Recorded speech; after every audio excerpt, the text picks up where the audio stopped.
नागपंचमीच्या पार्श्वभूमीवर अमरावतीत धार्मिक वातावरण अधिकच पवित्र झाले आहेत। शहरातील मिनी बायपासवरील दस्तूरनगर येथील श्री गोंडबाबा देवस्थानात दरवर्षीप्रमाणे यंदाही भव्य नागपंचमी उत्सव साजरा करण्यात आलाय।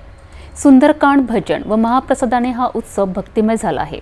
दरवर्षीप्रमाणेच यंदाही गोंडबाबा देवस्थान येथे नागपंचमी उत्सव मोठ्या उत्साहात पार पडला। सोमवारी सायंकाळी चांगापूर मित्रमंडळातर्फे संगीतमय सुंदरकांडाचे आयोजन करण्यात आले। यावेळी भोलेबाबा मंदिर संस्थानाच्या विश्वस्त मंडळाने सिटी न्यूजला प्रतिक्रिया देत सांगितले की यावर्षी संस्थेच्या 101 वर्षपूर्तीनिमित्त विशेष पूजा अर्चा करण्यात आली आहे। मध्यरात्री 12 वाजल्यापासून पंडित अनुज पांडे आणि त्यांच्या 11 पंडिताच्या समूहाने मंत्रोच्चारासह बाबांचा अभिषेक, चोड आणि होम हवन केले।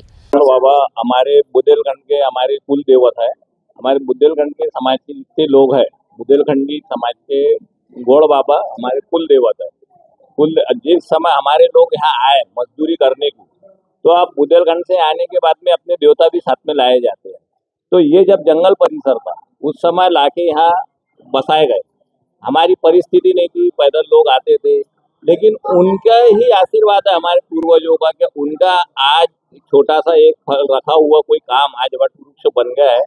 और हम पूरे समाज के लोग और अभी तो अभी भव्य इसके नाम से गोड़ बाबा देवस्थान के नाम से आज इधर परिसर की भी पहचान हो गई है। हर साल की तरह इस साल भी भव्य नागपंचमी महोत्सव का आयोजन मंदिर समिति ने किया है और मंदिर में हर साल की तरह इस साल भी 25 से 30 हजार लोग प्रसाद के लिए आते हैं। तो वो व्यवस्था मंदिर की जिस तरीके से हर साल करते हैं उस तरीके से इस साल भी सुचारू रूप से की गई है। ये सभी भक्तों से निवेदन है कि ज़्यादा से ज़्यादा संख्या में आए और दर्शन का लाभ ले, प्रसाद का लाभ ले।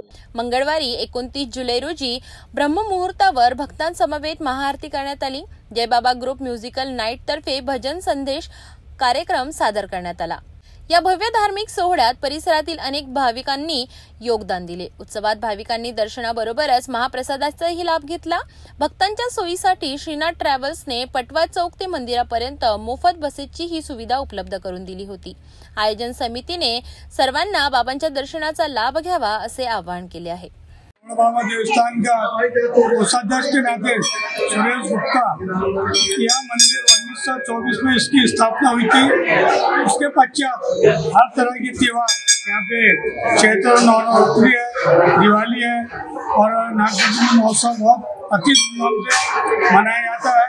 और यह मंदिर इसको 101 वर्ष के इसमें स्वर्ण महोत्सव मनाने का सभी ने संकल्प किया है। इसके पश्चात भी 1926 में 2026 में यह मंदिर को भव्य बनाने की सभी की कल्पना है।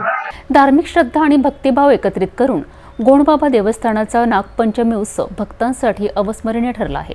जय बाबा ग्रुपचे भजन, संगीतमय सुंदरकांड आणि महाप्रसादाच्या माध्यमातून भक्तांना आध्यात्मिक ऊर्जा लाभली आहे।